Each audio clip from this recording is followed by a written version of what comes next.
ಇವತ್ತೇ ನೀವು ಪ್ರಥಮವಾಗಿ ನಿಮ್ಮ ಬಾಯಲ್ಲಿ ಈ ಶಬ್ದ ಕೇಳಿದ್ದು. ಹೆಣ್ಣು ಮಕ್ಕಳನ್ನ ನೋಡಿದ್ರೆ ಆ ಗೌರವದಿಂದ ಕರೆಯಬೇಕಾದದ್ದು ಶಿಷ್ಟಾಚಾರ. ಆದ್ರೆ ಅಮ್ಮ ಅಂತ ನೀವು ಕರೆದದ್ದು ಇದೇ ಪ್ರಥಮ. ಅಲ್ಲ, ಪ್ರಥಮ ಅಂತ ಹೇಳಿದ್ರೆ ನೀನು ಸಿಕ್ಕಿದ್ದು ನನಗೆ ಪ್ರಥಮ ಅಲ್ವೋ? ಸ್ವಲ್ಪ ಸುಮ್ಮನಿರಿ. ಏನು ನಾನಿದು ಪ್ರಥಮವ? ನಿನ್ನನ್ನು ಇದುವರೆಗೆ ನಾನು ನೋಡಿದ್ದೇ ಇಲ್ಲ.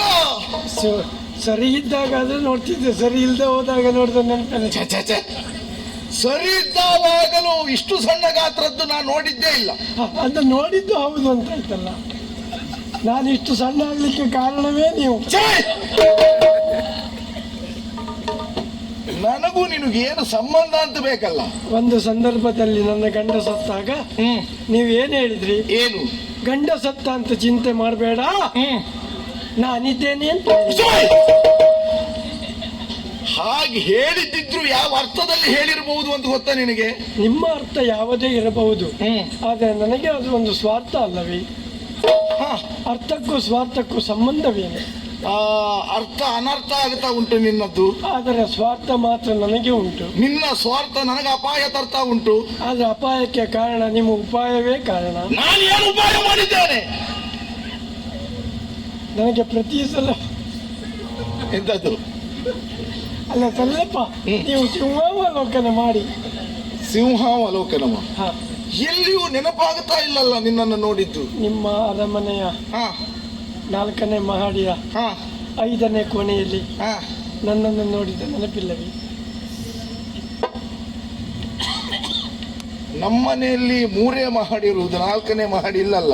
ನನಗಾಗಿ ಒಂದು ಸಿದ್ಧಪಡಿಸಲಿಲ್ಲವೇ? ಅದು ನಮ್ಮನೆಯಲ್ಲ, ಬಹುಶಃ ನಿನಗೆ ಜನ ವ್ಯತ್ಯಾಸ ಇದ್ದರೂ ಇರಬಹುದು. ಪಕ್ಕದ ಮನೆಯಲ್ಲಿ ಮಾಡಿ ನನ್ನನ್ನು ಕರೆದಿರುತ್ತಾರೆ.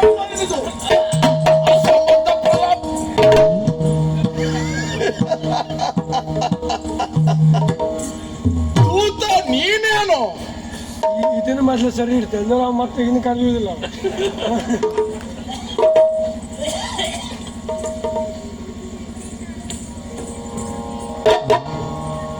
ಏನು ನಿನ್ನ ಅವಸ್ಥೆ ಇದು? ನಂದು ಅವಸ್ಥೆ ಅಲ್ಲ ಇದು ವ್ಯವಸ್ಥೆ. ಯಾಕಾಗಿ ವ್ಯವಸ್ಥೆ? ನೀವೇ ಹೇಳಿದ್ದು. ಎಲ್ಲಿ ನನ್ನ ಬಗ್ಗೆ ಪ್ರಚಾರ ಆಗುಂಟು ನೋಡ್ಕೊಂಡು ಮತ್ತೆ ನನ್ನನ್ನು ಕಳಿಸಿದ್ರಿ. ಹೌದೌದು, ಹೊರಟೆ. ಅಂಗ ವಂಗ ಕಳಿಂಗ ಕಾಂಬೋಜ ಕೇರಳ ತೆಂಗಣ ಗೊಂಗಣ ಮಗದ ಮಾಗದ ಚೇಳ ಚೋಳ ಪಾಂಡ್ಯ ಎಲ್ಲ ಪುರ ಸುತ್ತ ಮಣಿಪಾಲಕ್ಕೆ ಹೋಗಿ ಪುರ ಎಲ್ಲ ಸುತ್ತಿ ಮಣಿಪುರಕ್ಕೆ ಹೋಗಿ ಎಲ್ಲ ಕಡೆಯಲ್ಲಿ ನಿಮ್ಮ ಬಗ್ಗೆ ಒಳ್ಳೆ ಪ್ರಚಾರ. ಹೌದಾ? ಏನಂತೆ? ಸಾಲ್ವ ಯಾರು? ಪ್ರಸನ್ನ ಶೆಟ್ಟಿಗಾರ. ನೀ ಯಾವ ಪ್ರಚಾರಕ್ಕೆ ಹೋದದ್ದು? ನಿಮ್ಮ ವಿಷಯ ಪ್ರಚಾರಕ್ಕೆ ಹೋದದ್ದಲ್ಲ, ನಿಮ್ಮ ಕೇಳಲಿಕ್ಕೆ ಹೋದದ್ದು. ನಿಮ್ಗೆ ಯಾವ ಪ್ರಚಾರ ಸಿಕ್ಕಿದ್ದು? ನಿಮ್ಮ ಸುದ್ದಿ. ಏನಂತ? ಪ್ರಸನ್ನ ಶೆಟ್ಟಿಗಾರ. ಎಂತದ್ದು? ನಾ ಸುಮ್ಮನೆ ಸಂಬಂಧ ಇಲ್ಲದೆ ಯಾವ ಶಬ್ದವನ್ನು ಬಳಸುವುದಿಲ್ಲ. ಮತ್ತೆ ಸಂಬಂಧ ಏನಾಗ್ತದೆ ಇದು?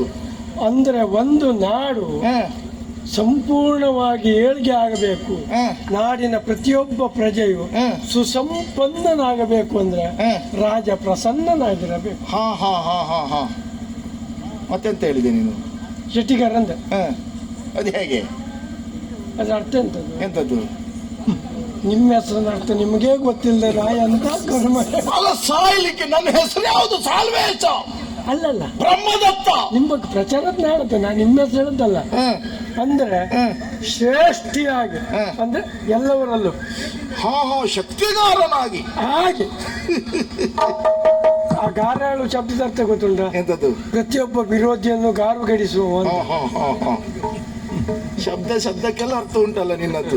ನಂದಲ್ಲ, ಅದು ಅರ್ಥ ಉಂಟು, ನಿಮಗ್ ಗೊತ್ತಿಲ್ಲಾಗಿತ್ತು ಅಷ್ಟೇ ಬಿಟ್ಟು ನಂಗೆ ಗೊತ್ತಿಲ್ಲದೆ ಅಲ್ಲ, ನಾವು ಹೆಚ್ಚಾಗಿ ತಲೆ ಕೆಡಿಸ್ಕೊಳ್ಳಿಕ್ಕೆ ಹೋಗ್ಲಿಲ್ಲ ಅದ್ರ ಬಗ್ಗೆ. ಅಲ್ಲ, ಅದು ಅಲ್ಲ, ನಿಮ್ಗೆ ಗೊತ್ತಾಗೋಂಗೆ ಹೇಳ್ದೋ ಯಾವ್ದೋ ಮುರ್ಗದವನು ಸಿಗ್ಲಿಲ್ಲ. ಆಗಲಿ, ನೀನಾದ್ರೂ ಸಿಕ್ಕಿದೆಯಲ್ಲ. ಹಾಗೆ ನಿಮ್ ಬಗ್ಗೆ ಅಷ್ಟು ಪ್ರಚಾರ, ಅದನ್ನ ಕೇಳಿ ನಂಗೆ ಬಹಳ ಸಂತೋಷ ಆಯ್ತು. ಆಗ್ಲಿ, ನನ್ನ ಅನ್ನ ತಿಂದಿದ್ದೀಯಲ್ಲ ನೀನು. ನಿಮ್ಮನ್ನ ತಿಂದದ್ದಕ್ಕೆ ನಂಗೆ ಸಾರ್ಥಕ. ನನ್ನನ್ನು ತಿಂದದ್ದಲ್ಲ, ನನ್ನ ಅನ್ನವನ್ನು ತಿಂದದ್ದಕ್ಕೆ ಸಾರ್ಥಕ ಆಯ್ತು. ಹಾಗೆ ಅದನ್ನ ಕೇಳ್ತಾ ಕಳಿಂಗಕ್ಕೆ ಹೋದೆ. ಕಳಿಂಗ? ಆಶ್ಚರ್ಯ ಏನು? ಕಳಿಂಗದ ಹೆಬ್ಬಾಗಿಲಲ್ಲಿ ಎಂತದ್ದು? ಯಥ ತಥ ದೊಡ್ಡದೊಂದು ಶಿಲಾ ಪ್ರತಿಮೆ, ನನ್ನಂತೆಯೇ ಇರುವಂತಹ ಮತ್ತೊಂದು ಶಿಲಾ ಪ್ರತಿಮೆ. ಅದಕ್ಕೆ ದೊಡ್ಡ ಗಂಧದ ಹಾರ. ಏನು ಸಾಲವನ್ನು ಹೆಣ ಬಿದ್ದಿದೆ ಅಂತ ಇಲ್ಲಿ? ಅಲ್ಲ, ನಂಗೆ ಗೊತ್ತಾಗ್ಲಿಲ್ಲ. ನಾವು ಊರು ಬಿಟ್ಟು ಬಹಳ ಸಮಯ ಆಗಿತ್ತಲ್ಲ. ಪಾಪಿನಿ ಅಂತ ಹೇಳ್ದಾಗಾಯ್ತು. ಈಗ ನಂಗೆ ಗೊತ್ತಿಲ್ಲ. ನಿನಗೂ ಅನುಮಾನ ಇತ್ತಾರ ಸತ್ತಿದ್ದೇನಂತ? ಅಲ್ಲ, ನಾವು ಊರು ಬಿಟ್ಟ ಮೇಲೆ ಅದು ನಂಗೆ ಹೆಂಗ್ ಗೊತ್ತಾಗ್ಬೇಕದ? ಆ ವಿಷಯ ಹೌದಲ್ಲ. ಅಲ್ಲ, ಹೌದಾದ್ರೆ ಹೌದೊಳೆ ಒಂದಾದ್ರೆ ಹೂ ಹೇಳಿ. ಅಲ್ಲ, ಅಷ್ಟು ಸುಲಭದಲ್ಲಿ ನಾನು ಸತ್ಯನ ಆ ಯೋಚನೆ ಬರುವುದಿಲ್ವ ನಿನಗೆ? ಆ ವಿಷಯ ನನಗ್ ಗೊತ್ತುಂಟು. ಆ ವಿಷಯ ನನಗ್ ಗೊತ್ತುಂಟು. ನೀವು ಹಾಗಲ್ಲ ತೆಗೆದೊಡ್ದು ಹೋಗುವವರಲ್ಲ ಅಂತ ನಂಗೆ ಗೊತ್ತುಂಟು. ಯಾರನ್ನ? ವಿರೋಧಿಗಳನ್ನು. ಕಡೆ ಈಗ ಕೇಳಲಿಕ್ಕೆ ಆಗ್ತದಾ? ಕೇಳಲಿಕ್ಕೆ ಆಗ್ತದಾ? ಉಪಾಯ ಮಾಡಿ. ಏನಂತ? ಇದು ಯಾವಾಗ ಆಯ್ತು ಕೇಳಿದೆ. ಅಂದ್ರೆ ಯಾವುದು? ಅಂದ್ರೆ ಪ್ರತಿಮೆ ಆದದ್ದು ಯಾವಾಗಂತ, ಈಗ ಆಗ್ಲಿಕ್ಕೆ ಕಾರಣ ಆದದ್ದು ಯಾವಾಗಂತ ಅಂತ ಕೇಳಿದೆ. ಇದಾಗ ಬಹಳ ವರ್ಷ ಆಯ್ತು ಅಂದ್ರು. ಅಲ್ಲಿಗೆ ನಿಮ್ಗೊಂದು ಏನೂ ಆಗ್ಲಿಲ್ಲ ಅಂತ ಗೊತ್ತಾಯ್ತು ನನಗೆ. ಹಾಗೆ ಆಮೇಲೆ ಈ ಕಡೆ ನೋಡ್ರಿ ಹೆಣ್ಣು ಮಕ್ಕಳು ಹೇಳ್ತಾ ಇದ್ದಾರೆ. ಹೆಣ್ಣು ಮಕ್ಕಳು ಯಾಕೆ ಹೇಳ್ತಾ ಇದ್ದಾರೆ ಕೇಳಿದೆ. ಸಾಲ್ವೇಶ್ವರನೇ ನನ್ನ ಗಂಡ ಆಗ್ಬೇಕಾಗಿತ್ತು ಅಂತ ಓಡಾಡುದಂತೆ. ಹೋ ಹೋ ಹೋ ಹೋ, ಅವರ ಅಂತರಂಗದ ಭಾವ. ನನ್ನಂತಹ ವಿಕ್ರಮಿ ಒಬ್ಬ ಗಂಡ ಆಗಿ ಬರ್ತಾ ಇದ್ರೆ ಹೇಗಿರಬಹುದು ಅಂತ ಅವರ ಕರಿಪಲ್ಕನೆ. ಇದು ಎಂತದ್ದು? ಕರಿಪಲ್ಕನೆ, ಪರಿಕಲ್ಪನೆ. ಅದೇ. ಮತ್ತೊಂದ್ಸಲ ಹೇಳ್ರಿ, ನಿಮ್ಗೂ ತಪ್ಪೋದ್ರು ಇದು. ಹಾಗೆ ಈ ಕಡೆ ನೋಡ್ರೆ ಮಕ್ಕಳು ಹೇಳ್ತಾ ಇದ್ದಾರೆ. ಅರೆ, ಮಕ್ಕಳು ಹೇಳೋದು ಯಾಕೆ? ನಮ್ಮಪ್ಪ ಸಾಲ್ವ ಆಗಿದ್ದರೆ ಒಂದು ಶಬ್ದ ಉಂಟು. ಆಗಿದ್ದರೆ ನಾವು ಎಷ್ಟು ಎತ್ತರಕ್ಕೆ ಬೆಳಿಲಿಕ್ಕಿಲ್ಲ. ಅಲ್ಲ, ಅದೇ ಆಮೇಲೆ ನಾನು ಹೇಳ್ದೆ, ನಮ್ಮಪ್ಪನು ಸಾಲ್ವಾಗಿದ್ರೆ ನಾ ಇಷ್ಟು ಸಣ್ಣ ಇರುವುದಿಲ್ಲಾಗಿತ್ತು, ಮತ್ತೊಂದು ಸ್ವಲ್ಪ ಎತ್ತರ ಆಯ್ತು. ಅಂದ್ರೆ ಬೆಳವಣಿಗೆ ಅಂದ್ರೆ ದೈಹಿಕವಾದ ಬೆಳವಣಿಗೆ ಅಂತ ಅಲ್ಲ, ಮಾನಸಿಕ. ನಿಮಗಿರುವಷ್ಟು ಮಾನಸಿಕ ಯಾರಿಗಿಲ್ಲ. ದೊಡ್ಡ ಹುಚ್ಚ ನಾನು. ಬೆಳವಣಿಗೆ ಹಾಗೆ. ಈ ಕಡೆ ನೋಡಿದ್ರೆ ಪುರುಷರೆಲ್ಲ ಹೇಳ್ತಾ ಇದ್ದಾರೆ. ಏನಂತ? ಸಾಲ್ವೇಶವೇ ನಮ್ಮ ಅಧಿಕಾರಿ ಆಗಿದ್ರೆ. ಹಾಗೆ ಪ್ರತಿಯೊಬ್ಬರ ಬುದ್ಧಿಯಲ್ಲಿ, ಬಾಯಲ್ಲಿ, ನಡವಳಿಕೆಯಲ್ಲಿ ಎಲ್ಲ ನೀವೇ. ಸಾಲ್ವ ಅಂದ್ರೆ ನನ್ನ ಆದರ್ಶವನ್ನ ಪಾಲಿಸ್ತಾ ಇದ್ದಾರೆ. ನಿಮ್ಮ ಆದರ್ಶವನ್ನು ಅವ್ರು ಈ ವರ್ಷ ಪಾಲಿಸ್ತಾರೆ. ಆದರ್ಶ ನನ್ನ ನಡ ನುಡಿಯನ್ನ ಪಾಲಿಸ್ತಾರಂತ ನನ್ನ ಆದರ್ಶವನ್ನು ಪಾಲಿಸ್ತಾ ಇದ್ದಾರೆ. ಅದನ್ನ ಪಾಲಿಸ್ತಾ ಇದ್ದಾರೆ. ನಿಮ್ ಬಗ್ಗೆ ಅಷ್ಟು ಒಳ್ಳೆ ಪ್ರಚಾರ. ಅದನ್ನ ಕೇಳಿ, ಅದನ್ನ ನೋಡಿ ಏನನಿಸ್ತು? ಒಟ್ಟು ತುಂಬಾ ಇತ್ತು. ಇದೆ ಇಲ್ಲಿ ನೋಡಿ. ಆಗ್ಲಿ ಆಗ್ಲಿ, ನನ್ನ ಮೇಲೆ ಅಷ್ಟು ಅಭಿಮಾನ ಉಂಟಲ್ಲ ನಿನಗೆ. ಅದನ್ನೆಲ್ಲ ನೋಡಿ ಬಹಳ ಸಂತೋಷ ಪಟ್ಟವ. ಹಾಗೆ ಬರ್ತಾ ಬರ್ತಾ ಕಾಶಿಗೆ ಹೋದೆ. ಪುಣ್ಯಕ್ಷೇತ್ರ ಕಾಶಿ. ನಮಗೆ ಅನ್ನವನ್ನ ಕೊಟ್ಟವರು ನೀವು, ನಮಗೆ ತಂದೆಯ ಸ್ಥಾನದಲ್ಲಿದ್ದವರು ನೀವು. ಹಾಗೆ ಕಾಶಿಗೆ ಹೋದೆ. ಎಂತ ಪಿಂಡಿ ಬಿಡ್ಲಿಕ್ಕ?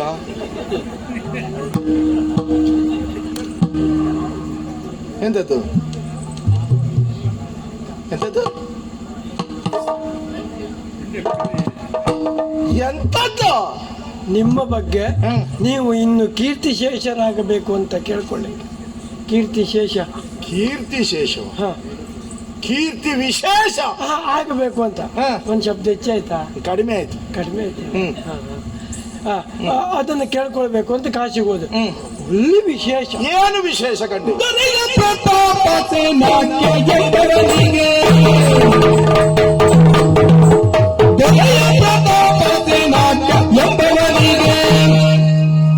ಪರಮರೂಪದ ಸುಂದರಿಯರು, ಪರಮರೂಪದ ಸುಂದರಿಯರು.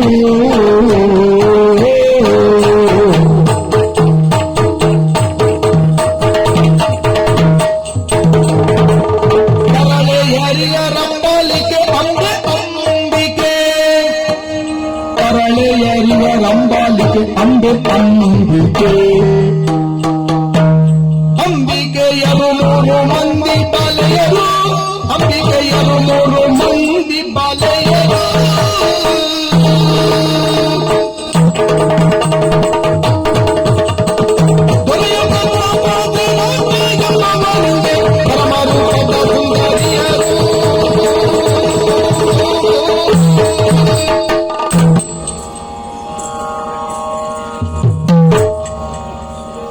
ಸುದ್ದಿ ಯಾಕೆ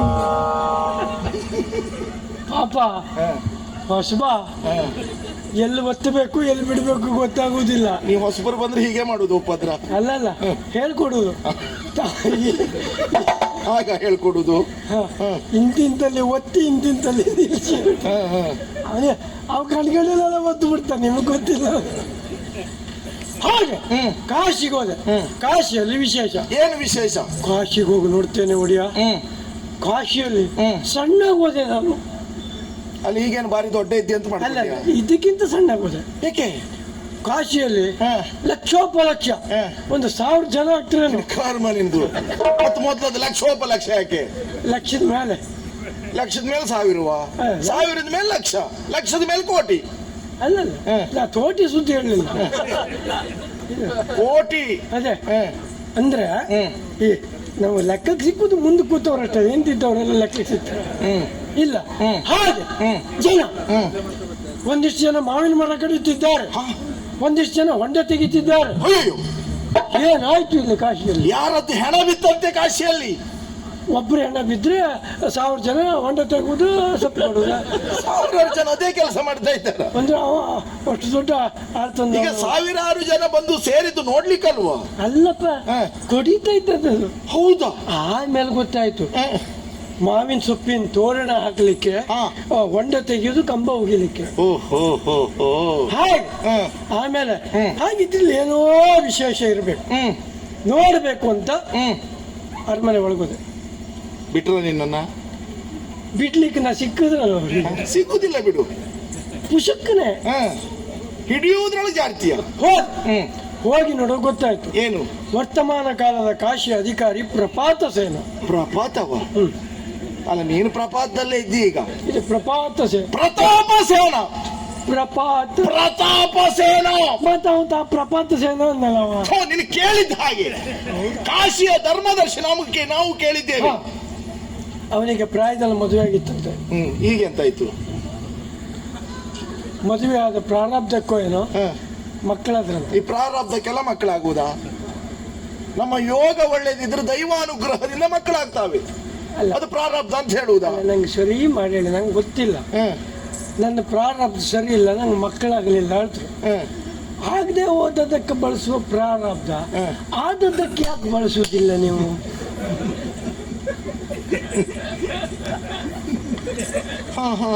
ಅಲ್ಲ, ಸ್ವಲ್ಪ ನೀವು ವಿಕಾರ ಮಾಡಿ ನೋಡಿ. ವಿಕಾರ ಮಾಡುವುದು ನಾನಲ್ಲ, ನೀ ಎಲ್ಲ ಸರಿ ಮಾಡುವುದು, ವಿಚಾರ ಮಾಡುವುದು. ಮಾಡಿ ಮಾಡಿ ಪ್ರಾರಬ್ಧ. ನನ್ನ ಪ್ರಾರಬ್ಧ ಒಳ್ಳೇದುಂಟು, ನನ್ನ ಇಚ್ಛಾ ಪ್ರಾರಬ್ಧ. ನನಗೆ ಮಕ್ಕಳಾಗಿದ್ದಾರೆ ಅಂತ ಹೇಳುದಿಲ್ಲ. ಹಾಗೆ ಅವನಿಗೆ ಮಕ್ಕಳಾದಂತೆ 3 ಜನ ಹೆಣ್ಣು ಮಕ್ಕಳು. ಅವನು ಭಾಗ್ಯ, ಅದು ಇರ್ಬಹುದು, ಆಕ್ಷೇಪ ಮಾಡುವ ಹಾಗಿಲ್ಲ. ನೀವು ಆಕ್ಷೇಪ, ಅದೆಲ್ಲ ನಮ್ಮ ಪ್ರಯತ್ನದಿಂದ ಆಗುವುದಲ್ಲ, ದೇವರು ಕೊಡುವುದು ನಮಗೆ. ಅಲ್ಲ, ಅವನ ಪ್ರಯತ್ನದಿಂದ ಅದು, ನಿಮ್ಮ ಪ್ರಯತ್ನ ಸುದ್ದಿ ಹೇಳ ಅಲ್ಲ ಮಹಾರಾಯ. ಈಗ ಸ್ವತಃ ನಾವೇ ಪ್ರಯತ್ನ ಮಾಡಿದ್ರು, ಕಂಡೋ ಹೆಣ್ಣು ಅದು ದೈವಾನುಗ್ರಹದಿಂದ ಅಲ್ವಾ ಪ್ರಾಪ್ತಿಸುವುದು. ಆಕಸ್ಮಿಕವಾಗಿ 3 ಜನ ಹೆಣ್ಣು ಮಕ್ಕಳು ಹುಟ್ಟಿದ್ರು. ಆಕಸ್ಮಿಕವಾಗಿ? ಹೌದು. ಇದೆಂತ ಹೊಟ್ಟೆ ಬಂದು 9 ತಿಂಗಳು ಆದ್ಮೇಲೆ ಹುಟ್ಟಿದ್ದಲ್ಲ ಆಕಸ್ಮಿಕವಾಗಿ? ಇಲ್ಲಪ್ಪ, 9 ತಿಂಗಳಾದ್ಮೇಲೆ ಹುಟ್ಟಿದ್ರು. ಮತ್ತೆಂತ ಆಕಸ್ಮಿಕ? ಅದು ಆಕಸ್ಮಿಕ ಕಾರಣ ಉಂಟು. ಏನು? ಈಗ ಮದುವೆ ಆದವ್ರು ಯಾವತ್ತೇ ಆಗ್ಲಿ ಮೊದ್ಲು ಗಂಡರಾಗ್ಲಿ ಹೆಣ್ಣರಾಗ್ಲಿ ಅಂತ ಇರ್ತರು. ಮೊದ್ಲನೇದು ಯಾರು ನಿರೀಕ್ಷೆ ಮಾಡೋದಿಲ್ಲ. ಸರಿ, ಮೊದ್ಲನೇದು ಆಕಸ್ಮಿಕವಾಗಿ ಹೆಣ್ಣೆ ಆಯ್ತು. ಎರಡನೇದಾದ್ರೂ ಗಂಡಾಗ್ತದೋ ನೋಡ್ದ. ಎರಡನೇದು ಆಕಸ್ಮಿಕವಾಗಿ ಹೆಣ್ಣೆ ಆಯ್ತು. ಮೂರನೇದಾದ್ರೂ ಗಂಡಾಗ್ತದ ನೋಡ್ದ. ಮೂರನೇದು ಆಕಸ್ಮಿಕವಾಗಿ ಹೆಣ್ಣೆ ಆಯ್ತು.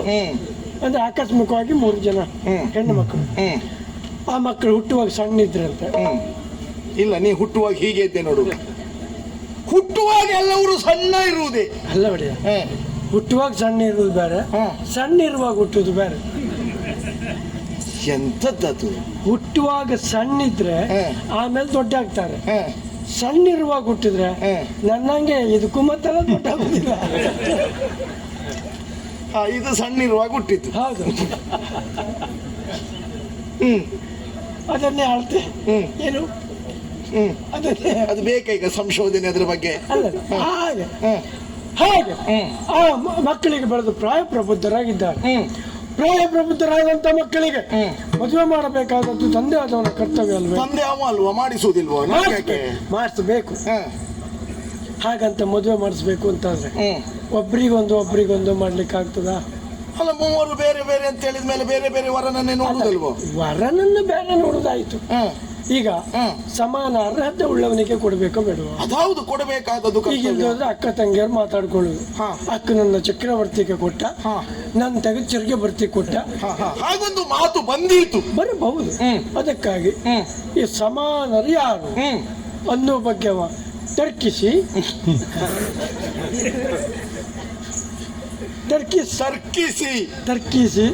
ಒಂದು ನಿರ್ಣಯಕ್ಕೆ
ಮಾಡಬೇಕು.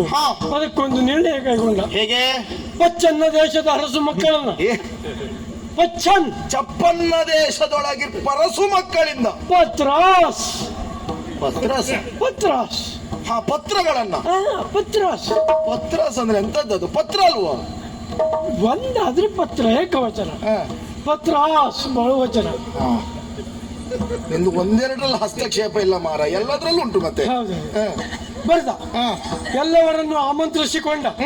ಬಂದಂತವರಲ್ಲಿ ಒಬ್ರಿಗೊಬ್ರಿಗೆ ತಾಕ್ಸುದು. ಎಂತದ ಹಾಗಂತ ಹೇಳಿದ್ರೆ ಒಬ್ರಿಗೊಬ್ರಿಗೆ ತಾಕ್ಸುದು ಅಂದ್ರೆ ಹೊಡೆದಾಟ. ಅದರಲ್ಲಿ ಎಲ್ಲಾ ತರನ್ನ ಯಾವತ್ತ ಒಬ್ಬ ಗೆಲ್ತಾನೋ ಅವನಿಗೆ 3 ಜನ ಹೆಣ್ಮಕ್ಳು ಕೊಡುವುದು. ವಿಕ್ರಮವೇ ಪಣ. ವಿಕ್ರಮವೇ ಪಣ. ಎಲ್ಲರನ್ನ ಗೆದ್ದಾತ ಒಬ್ಬನಿಗೆ 3 ಹೆಣ್ಣು ಮಕ್ಕಳನ್ನ ಕೊಟ್ಟು ಮದುವೆ ಮಾಡಿಸಿ. ಈಗ ಹಾಗೆ ಆಲೋಚನೆ ಮಾಡಿದ್ದು. ಇದು ಎಂತ ದೇಶ ಅಂದ್ರೆ ಚಪ್ಪನ್ನ. ಅದ್ರಲ್ಲಿ ನಮ್ದು ಬಂತಲ್ಲ, ಹೇಗೆ ಬರುವುದಿಲ್ವಾ? ಅಲ್ಲ, ಹೌದು. ಎಲ್ಲವರಿಗೂ ಲೇಖನ ಕಳಿಸಿದಾಗ ಅವ ನಿಮಗೂ ಲೇಖನ ಕಳಿಸಿರ್ತ. ಯಾವುದಕ್ಕೆ ಆಲಸ್ಯ ಮಾಡಿದ್ರು ಅಂದ್ರೆ ಯಾವುದಕ್ಕೂ ಮಾಡುವವರಲ್ಲ ನೀವು. ಈ ವಿಷಯದಲ್ಲಂತೂ ಖಂಡಿತ ಆಲಸ್ಯ ಮಾಡುವವರಲ್ಲ. ಈಗಿನ ಪರಿಸ್ಥಿತಿ ಎಲ್ಲಿವರೆಗಾಗಿದೆ ಕೇಳಿದ್ರೆ ಒಬ್ಬರಿಗೆ ಒಬ್ಬರು ಸಿಕ್ಕುವುದೇ ಕಷ್ಟ. 1ಕ್ಕೆ 3 ಯಾರಿಗುಂಟು ಯಾರಿಗಿಲ್ಲ. ಈಗ ನನ್ನ ಬಗ್ಗೆ ಹೇಳುವುದಾ, ನಿನಗೆ ಚಿಂತೆಯಾಗಿ ಹೇಳುವುದಾ? ನನಗೊಂದು ವಿಕ್ರಮ ಇರ್ತಾ ಇದ್ರೆ, ತಲೆ ಮೇಲೊಂದು ಕಿರೀಟ ಇರ್ತಾ ಇದ್ರೆ ಅಲ್ಲ, ಹೀಗೆಲ್ಲ ಯೋಚನೆ ಮಾಡಿ ಹೇಳುದಾ ನೀನು? ನನಗೆ ಚಿಂತಿಲ್ಲ. ನಮ್ದು ಹಣ ಬರ ಮುಗೀತು. ನನ್ನ ಮಕ್ಕಳ ಬಗ್ಗೆ ಚಿಂತೆ. ಈಗ ಅವರಿಗೆ ಸಿಗ್ತದೆ ಹಾಗೆ ಆ ರೀತಿಯಲ್ಲಿ ಎಲ್ಲವರಿಗೂ ಲೇಖನ ಬರ್ಸಿದ. ಎಲ್ಲವರಿಗೂ ಬರ್ಸಿದಾಗ ನಿಮಗೂ ಬರ್ಸಿರ್ತಾನೆ. ಖಂಡಿತವಾಗಿಯೂ ನೀವು ಇದಕ್ಕೆ ಆಲಸ್ಯ ಮಾಡುವವರಲ್ಲ, ಖಂಡಿತ ಬರ್ತೀರಿ. ನೀವು ಬಂದ ಮೇಲೆ ನಿಮ್ಮನ್ನ ಗೆಲ್ಲುವ ಮಗ ಯಾರು? ನಿಮ್ಮನ್ನ ಗೆಲ್ಲುವ ಪ್ರತಿಭಟ ಮತ್ತೊಬ್ಬ ಇಲ್ಲ. ಹಾಗೆ ಎಲ್ಲ ಥರನ್ನ ನೀವು ಗೆಲ್ತೀರಿ. ಗೆದ್ದ ನಿಮಗೆ 3 ಜನ ಹೆಣ್ಣುಮಕ್ಕಳು ನಿಮ್ಮನ್ನೇ ವರಿಸ್ತಾರೆ. 3 ಜನ ಹೆಣ್ಣುಮಕ್ಕಳನ್ನು ನೀವು ವರಿಸಿದ್ರೆ ನನಗೊಂದು ಅಡ್ಡಿಲ್ಲ ಅಂತ ಸುಮ್ಮನಿದ್ದಲ್ಲ. ಯಾವುದಕ್ಕೆ? ಹಾಗಲ್ಲ, ನಾನು ಇಷ್ಟ ಸಾಧನೆ ಮಾಡಿದ್ದಕ್ಕೆ ನನಗೊಂದು ಸಂತೋಷ. ಒಡೆಯನಿಗೆ ಮದುವೆ ಮಾಡಿಸಿದ್ದೇನೆನ್ನುವ ತೃಪ್ತಿ. ಹಾಗೆ ಆ ರೀತಿ ಆಲೋಚನೆ ಮಾಡಿದ್ರು. ಕಾಂಬೋಜ ನಮಗಿಂತಲೂ ಕಾಶಿಗೆ ದೂರ ಅಲ್ವಾ? ಹೌದು. ಆದ್ರೆ ಕಾಂಬೋಜದ ಅರಸು ಮಕ್ಕಳೇ ಇಲ್ಲಿ ಮೊದಲು ಬಂದಿದ್ದಾರೆ ಅಂತ ನೀವು ಬರಲಿಲ್ಲ. ಬಂದಿದ್ದಾರೆ ಅವರು? ಹೌದು. ಅವ್ರೆಂತ ಗೊತ್ತಾಯ್ತಾ? ಗೊತ್ತುಂಟು ಯಾಕಂದ್ರೆ ನಾವು ಮನೇಲಿರೋಕ್ಕಿಂತ ಊರ ಮೇಲೆ ಇರೋದೇ ಹೆಚ್ಚಲ್ಲ, ಹಾಗ ನಂಗೆ ಗೊತ್ತಾಯ್ತು. ನಂಗೆ ಅದು ಹಾಗಿರುವಾಗ ಎಲ್ಲ ಅರಸು ಮಕ್ಕಳು ಬಂದು ನೀವು ಬರಲಿಲ್ಲ. ಆಗ ನಾನು ವಿಶೇಷವಾಗಿ ಆಲೋಚನೆ ಮಾಡಿದೆ. ಏನಂತ? ಹಾಗೆ ಎಲ್ಲವರಿಗೂ ಲೇಖನ ಕೊಟ್ಟ ಆತ ನಿಮಗೆ ಲೇಖನವನ್ನು ಕಳಿಸ್ಲಿಲ್ಲ. ಈಗ ನನ್ನ ಸಮಸ್ಯೆ ಇಷ್ಟೇ. ಏನು? ನೀವು ಸಾಲುವ ದೇಶದ ಭೂಪತಿಗಳು ಅಥವಾ ಯಾವುದಕ್ಕೂ ಸಾಲದ ಹೋದ ಭೂಪತಿಗಳು?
ಎಲ್ಲರೂ ಸುಮಕ್ಕಳಿಗೆ ಲೇಖನವನ್ನು ಬರೆಸಿದ್ದಾನೆ. ಆದರೂ ಈ ಸಾಲ್ವನೊಬ್ಬನನ್ನ ತಿರಸ್ಕರಿಸಿದ್ದಾನೆ. ಏನು ಕಾಶಿ ರಾಜಕುಮಾರಿಯರಿಗೆ ನನ್ನನ್ನ ಮದುವೆ ಆಗುವಂತಹ ಯೋಗ್ಯತೆ ಇಲ್ಲವೇ ಹೇಗೆ? ನಿಜವಾಗ್ಲೂ ನೋವಾಗ್ತದೆ. ಯಾಕೆ? ಎರಡನೇ ವೇಷದವ್ರ ಜಾಗದಲ್ಲಿ ಕೂತ್ಕೊಳ್ಳುವ ನೀವು ಹಾಸಿಗಾರಂಗೆ ಅಟಪಂಕ್ತಿಯಲ್ಲಿ ಕೂತ್ಕೊಳ್ಳೋ ಪರಿಸ್ಥಿತಿ ಇಟ್ಬಿಟ್ಟು ಕರ್ಮ ನಿಂದು. ಏನಾಯ್ತು ಈಗ? ಅಲ್ಲ, ನಿಮ್ಮನ್ನ ಕಡೆಗಣಿಸಿದ. ನನ್ನಂತವನನ್ನು ಕಡೆಗಣಿಸಿ ವಿಕ್ರಮವೇ ಪಣ ಎನ್ನುವಂತಹ ಒಂದು ಸ್ಪರ್ಧೆಯನ್ನು ಏರ್ಪಡಿಸ್ತಾನಂತಾದ್ರೆ ಆ ಸ್ಪರ್ಧೆಗೆ ಹೆಸರುಂಟೇನು? ಉಂಟಾ? ವಿಕ್ರಮವೇ ಪಣ ಅಂತ ಆಗುತ್ತದೆ. ಅಲ್ಲದೆ ಹೋದ್ರೆ ನನ್ನಂತಹ ವಿಕ್ರಮಿಗಳಿಗೂ ಅವಕಾಶ ಇಲ್ಲದೆ ಇದ್ಮೇಲೆ ಅದೊಂದು ವಿಕ್ರಮವೇ ಪಣ ಆಗ್ತದೆ. ಹೇಳು. ಹೊಟ್ಟೆ ಇಲ್ಲ ಮತ್ತು ಬಾಯಿ ಇಲ್ಲದೆ ಹೋದವರಿಗೆ ಔತಣ ಕೂತದ ಪ್ರಯೋಜನವೇ? ಹೀಗೆ ಆಗುವುದಷ್ಟೇ ಅವಸ್ಥೆ. ಎಲ್ಲ ಭೂಪರ ತೆರದಿ ನಾನಲ್ಲ. ಯಾವುದರಲ್ಲಿ? ಶೌರ್ಯದಲ್ಲಿ. ನೀವು ಸಾಮಾನ್ಯದವರಲ್ಲ. ನಾನು ಸಾಮಾನ್ಯದವನಲ್ಲ. ಆಕಾಶಕ್ಕೆ ಆಕಾಶವೇ ಸಾಟಿ, ಭೂಮಿಗೆ ಭೂಮಿಯೇ ಸಾಟಿ, ಸಾಗರಕ್ಕೆ ಸಾಗರವೇ ಸಾಟಿ, ಸಾಲ್ವನಿಗೆ ಸಾಲ್ವನೇ ಸಾಟಿ. ನನ್ನನ್ನು ಮೀರಿಸುವಂತಹ ಎಂಟಿದೆಯ ಬಂಟೊಬ್ಬ ಈ ಚರಾಚರ ಪ್ರಪಂಚದಲ್ಲಿ ಇರುವುದಕ್ಕೆ ಸಾಧ್ಯ ಉಂಟ? ಹೇಳು. ಖಂಡಿತ. ಅವಮಾನಿಸ್ತಾನ? ಬಿಟ್ಟೇನ? ಈ ಕ್ಷಣಕ್ಕೆ ಹೋಗುತ್ತೇನೆ ಕಾಶಿಗೆ. ಹೋಗ್ಬೇಕು. ಅಲ್ಲಿಯ ದೊರೆಯಾದಂತಹ ಪ್ರತಾಪಸೇನನನ್ನ ಕಂಡು ರಟ್ಟೆಗೆ ಕೈ ಹಾಕಿ ಈ ರಟ್ಟೆ ಕೈ ವಿಚಾರಿಸ್ತೇನೆ. ಎಷ್ಟು ಹೆಣ್ಣು ಮಕ್ಕಳು ನಿನಗೆ? 3 ಮಂದಿ ಹೆಣ್ಣು ಮಕ್ಕಳಿದ್ರು ಒಬ್ಬಳನ್ನಾದ್ರೂ ಕೊಟ್ಟು ಮದುವೆ ಮಾಡಿಸಬೇಕೆನ್ನುವಂತಹ ಒಂದು ತಂದೆ ಇಷ್ಟ ಅಂತ. ಏ ಪಾಪ, ಯಾರು? ಅಲ್ಲ ಪ್ರತಾಪಸೇನ ಹಾಗೆ ಹೇಳಿಯಾನ? ಒಂದು ವೇಳೆ ಹಾಗೆ ಹೇಳಿದ್ರೆ ಅವ ಉಳಿದವನು. ನಿಮ್ಮ ಹೆಸರು ಉಳಿಲಿಕ್ಕಿಲ್ಲ. ಅವನನ್ನ ಪುರದಲ್ಲಿ ಹಿಮ್ಮೆಟ್ಟಿಸುತ್ತೇನೆ. ಅವನ ಮುರಿದು ಬಿಡ್ತೇನೆ. ಮುರಿಬೇಕು. ಅವನ ಹಲ್ಲು ಮುರಿದು ಮಾತ್ರ ನೀವು ಪೌರಾಣಿಕ ಪ್ರಸಂಗ ಮಾಡ್ದಂಗ ಆಗ್ತದೆ. ಇಲ್ದಿದ್ರೆ ಅಂತ ಆಗ್ತದೆ. ಪೌರಾಣಿಕ ಪ್ರಸಂಗ ಆಗುದಿಲ್ಲ. ಯಾಕೆ? ನಾನು ಕೇಳಿದ್ದೇನೆ. ಏನು? ಹಿಂದೊಂದು ಸಂದರ್ಭದಲ್ಲಿ ಆಮಂತ್ರಣ ಇಲ್ಲದೆ ಹೋದ ರಾವಣ ಸೀತೆಯ ಸ್ವಯಂವರಕ್ಕೆ ಬಂದು ಶಿವಧನಸ್ಸನ್ನ ಎತ್ತಲಿಕ್ಕೆ ಹೋಗಿ ಬಿದ್ದು ದಂತ ಭಗ್ನನಾದನಂತೆ. ಅವ ದಂತ ಭಗ್ನನಾದ. ನೀವು ದಂತ ವೈದ್ಯರಾಗಿ ಹೋಗಿ. ರಾವಣ ಆಮಂತ್ರಣ ಇಲ್ಲದೆ ಹೋದವ ದಂತ ಭಗ್ನನಾಗಿ ಬಂದ. ಹೋದ ನಾನು ಹಾಗಾಗಿ ಬರುವುದಲ್ಲ. ನೀವು ದಂತ ವೈದ್ಯರಾಗಬೇಕು. ಅವನ ದಂತವನ್ನ ಬರ್ತೇನೆ. ಹಾಗೆ ಮಾಡಿದ್ರೆ ವರ್ಷಕ್ಕೆ ಪಾಪಿ ಕಬ್ಬಿನಲ್ಲಿ ಕುಡಿಯುವಾಗ ನಿಮ್ಗೆ ಮಾಡ್ತಾರೆ. ಯಾವಾಗಂತೆ ಮದುವೆ? ಬರುವ ಚೈತ್ರದ ಶುದ್ಧ ಪಂಚಮಿ ದಿನದಿ ಕಾಶಿಗೆ ಹೋಗ್ಬೇಕು. ತರಣೆಯರ ಅದಲ್ಲ. ಮತ್ತು ತಡ ಮಾಡುವುದಲ್ಲ. ರಥ ಸಿದ್ಧ ಆಗಿದೆಯಲ್ಲ, ರಥ ಹೊಡಿಯುವ ಬೈತಾನಲ್ಲ.